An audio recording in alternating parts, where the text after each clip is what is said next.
Hello and welcome to yet another planning appeal case study video. I'm John Peters, and in this video I'm going to explain how we overcame a recent refusal by Tandridge Council for one of our clients. This planning appeal was to overcome the refusal for a change of use from a sports field cricket ground to agricultural use that was refused by the local authority planning department.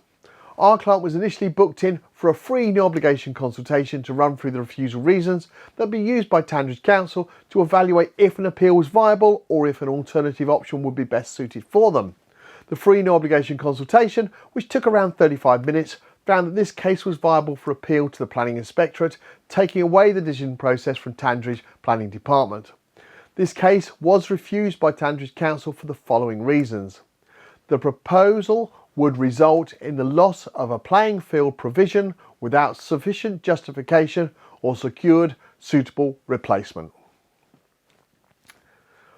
Not the biggest of refusal reasons we see, but one that is extremely difficult to overcome in many circumstances, as sports fields are very well protected.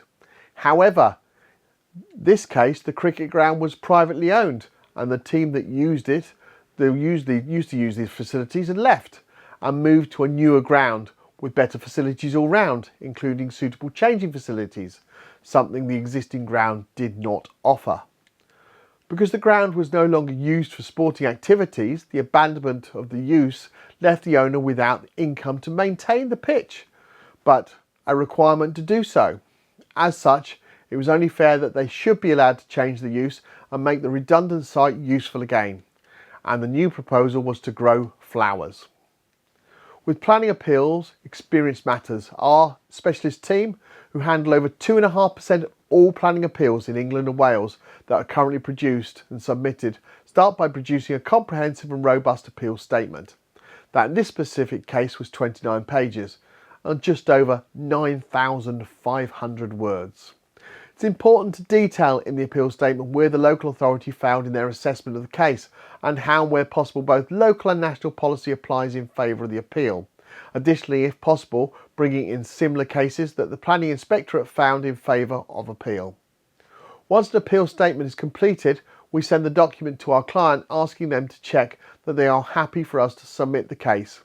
If we need to add any additional information that the client may have forgotten previously to supply, it's done at this point, and then the case is then submitted.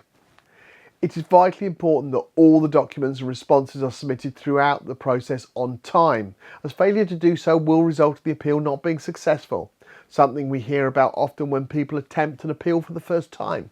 Always ensure you use a professional who has considerable experience of appeals.